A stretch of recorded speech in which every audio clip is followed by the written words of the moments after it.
Ito ang literal na mapait na cake. Hi guys, let's make low carb dream cake. Yes, it's a low carb or keto dream cake or chocolate cake. So let's start with our 4 eggs. Yes, large eggs. Ayan, ilagay lang natin sa isang bowl, then haluin ng ganito, pisain ang egg yolks, pisain. So ayan, doon tayo mag-start. So ang base natin ay moist chocolate cake. Ayun. So maglagay din tayo ng 1/4 cup coconut oil or butter, unsalted butter. So, ayan. At haluin ulit. And then, ito namang 1 cup all-purpose cream. So, ayan. Ang ginamit natin dyan ay itong all-purpose cream na Alaska. And then, 1/3 cup stevia. Medyo may pagka-brown yun kasi yung cocoa yung pinaglagyan ko dyan. So, ayan. And then, isusunod na natin yung mga dry ingredients. Pero, isi-sift natin siya para walang bilog-bilog. So, this is 1 cup coconut flour and then 1/4 cup cocoa. So, para talaga sa mga low carb, ayan, 1 teaspoon baking powder and 1 teaspoon baking soda. And then, 1 teaspoon Himalayan salt. Yan ang Himalayan salt na ginagamit natin pag ikaw ay naglo-low carb or keto diet. Pwede naman yung mga tinatawag natin na table salt. Ayan. So, iyan na. I-sift lang natin para walang buo-bula sa ating mga sa cocoa. And then, naglagay din ako ng 1 teaspoon of vanilla. So, ito na yung ating chocolate butter. So, moist chocolate ito. Pwede nyo itong gawing pang base sa inyong mga chocolate. Lalagyan natin. Ano na to ha? Ginamit ko na ito. Inulit ko lang. Anyway, dito lang naman yan sa amin. Pang ano lang natin to. Pang sample. So, ito pwede nyong ibenta ng katulad nito. Actually, mahal to sa labas. Pag mga keto chocolate cake, mahal na siya.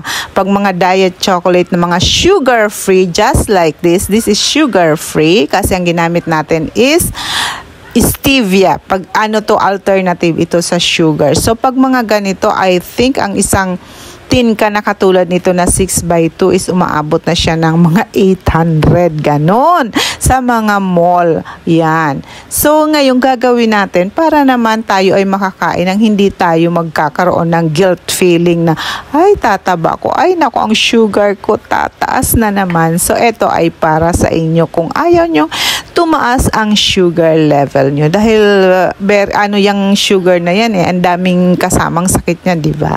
O di ba? So ito yung ating ngayong mapait na cake. Ito yung ating entry naman doon kay langga. Pero hindi katulad ng kay langga kasi nga ito ay low carb, moist or dream cake. Low carb dream cake. So ayan, isasalang natin yan sa 350 Fahrenheit na atin nang na-preheat at ito ay 30 minutes. So, ayan guys, habang nakasalang ang ating cake, gagawin na natin ang low carb chocolate mousse. Okay, dati tinatawag ko itong pudding, yung hindi siya low carb. Pero ngayon dahil low carb, so low carb chocolate mousse. Halos parehas lang. Gagawa din tayo niyan. Tinatawag niyong mapait na cake. Okay? Ito ay dream cake, low carb dream cake. So guys, ito yung mga ingredients. Meron tayong isang piraso ng Nux gelatin, tapos tutunawin natin yan sa 100 ml na warm water. So tinutunaw ko na yun. Tunawin nyo lang ng maigi. Tapos ito na lahat ang ating ingredients for chocolate mousse. So paghahalu-haluin lang natin lahat at isasalang natin dito sa medium heat. Sorry guys, hindi naka-on. Diyos ko guys. So, ang kasama nito is all-purpose cream na 1 pouch. And then, half cup na cocoa. Tapos, isang Nux na gelatin. Yes, nilagyan natin. Tapos, 3 tablespoon of sugar. Yung sugar alternative, yung natural stevia ang nilagay natin. And then, 3 tablespoon of tawag dito, butter. Tapos may 1/4 teaspoon na Himalayan salt. Grabe, hindi ko siya na-i-on. I'm so sorry. So, ilalagay ko. So, pag ganito na, okay na yan. Tantunaw na yung ang ating butter. Okay na yan, patayin na natin. So, habang inaantay natin yun, yung at so, ayan na nga guys, after 30 minutes lang ay inilabas ko na at ito na ang resulta ng ating dream cake or ang ating moist chocolate cake. So, tinusok ko muna to ng barbecue stick para sigurado tayo na luto na nga ang ating moist chocolate cake. So, 30 minutes lang nating niluto siya. Okay, so okay na yan. Pwede na nating ilagay ang ating mousse. Ayan. Kita ko sa inyo ng malapitan. Ayan. Opo, habang mainit pa, pwede na nating ilagay itong chocolate mousse natin. At sinasala ko nga para wala siyang buo-buong sumama. At para nga mas mapino siya kung ating kakainin na. So, ayan, sinasala ko lang. Mainit pa yan at mainit pa rin yung ating chocolate or ang ating moist chocolate habang nilalagay ko yung chocolate mousse.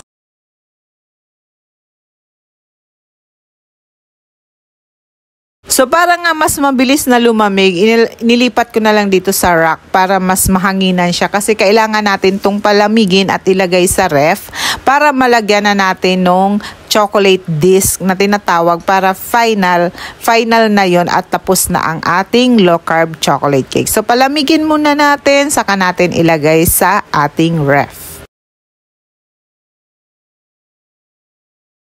Last but not the least, itong ating tinatawag na low-carb chocolate disc. Ito ay madali lang gawin kasi ang ingredients lang naman ito ay 1/2 cup coconut oil and 1/4 cup cocoa. Then, 3 tablespoon of stevia. Haluin nyo lang yan hanggang matunaw. Ang ginawa ko po ay nag-half-half ako ng coconut oil at saka ng butter para medyo may aroma. Di ba mabango ang butter? At iba ang amoy ng coconut oil. So, ayun ang ginawa ko dito. Yun lang naman ang nirevise ko dyan. So, ayan, kung maglo-low carb kayo, palagi kayong merong stevia at saka itong coconut flour, ayan, Himalayan salt, all-purpose cream. Yan ang mga essential ng naglo-low carb. So, makakagawa kayo ng maraming tinapay or whatever na gusto nyo. Hindi kayo magsasabi na, ay, gusto ko yung magki-crave ako doon sa mga hindi low carb. So, ito na yung ating chocolate disc. At ang ating namang moist chocolate ay nasa ref. So, ilalabas na natin yan at saka ilalagay na natin ito sa ibabaw. Siyempre dyan guys, tinikman ko kung tama na ba ang kanyang tamis. Kasi kung para sa inyo ay kulang pa, didagdagan nyo na lang. Pero para sa akin, tamang-tama na yon. Talagang mapait ito guys. Pero may kick siya ng konting tamis at saka ng maalat-alat dahil sa salt. As you can see, ayan, ano na siya, set na siya. So, ilalagay na natin sa ibabaw itong chocolate disc. Just like this. This is very nice for gifts. Hindi ka magigilty na magbigay nito at magkakaroon sila ng problema sa kanilang mga sugar. So, ito na nilagay ko sa isa, lalo na itong may heart shape na tinka natin. Ang ganda nitong pangregalo. Lalo na sa kahit bata nga ngayon ay may problema na sa sugar. So, wala nang pinipili. Kaya, para maiwasan natin, di gumawa naman tayo ng ganito. Pwede po itong pangnegosyo. Okay? So, ayan na. Ilagay na natin. Ilalagay ulit natin sa ref. At ito na nga, nag-set na siya. Matigas na siya. At ang last ay bubudbura na natin ng powdered cocoa. All natural din ang powdered cocoa. At ito na ang kalabasan ng ating low-carb dream cake. O diba, ang mapait na cake.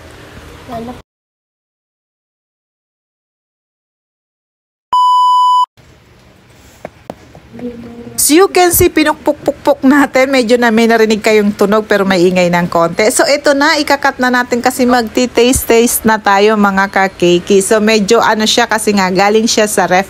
Pero tignan nyo ang layering nito. Ayan, can you see that? Yung ating mousse ay kitang-kita. Yung disc natin nasa ibabaw. So ayan na ang ating chocolate. Titikman na natin. So, eto na ang taste test. Ano ba?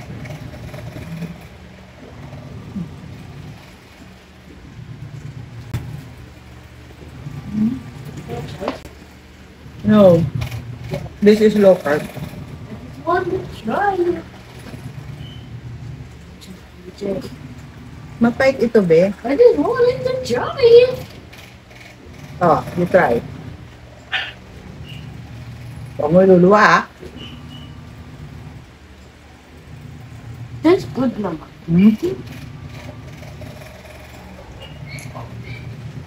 Oh.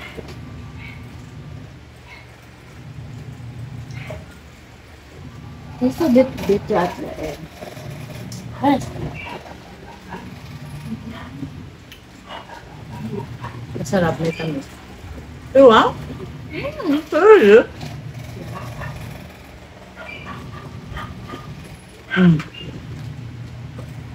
Should I get my own spoon? Yeah. Ang soft ng cake niya. Tapos sa ibabaw may matamis, may maalat. Mapait. Ito ang literal na mapait na cake. Is that Ayan. Okay lang to kay Ada kasi nga this is low carb na dapat mag-diet na siya.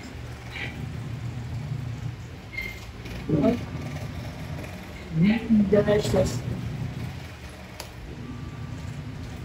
No guilt feeling.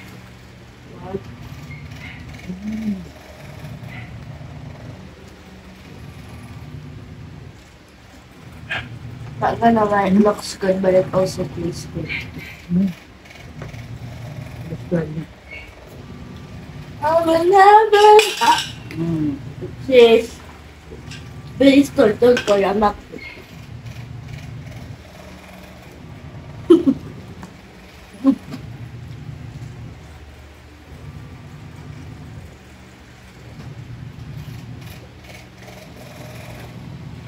And ito ang ating sample packaging, guys. Kung i-business nito ganito, pero ito ay mga reuse ko lang dahil dito lang naman to sa bahay. So ayan, guys, kung hindi ka pa nakapag-subscribe, please subscribe, click the bell para lagi kayong updated sa ating mga video. So ayan, pa-like naman po kung nagustuhan nyo. Yun lang, thank you, bye!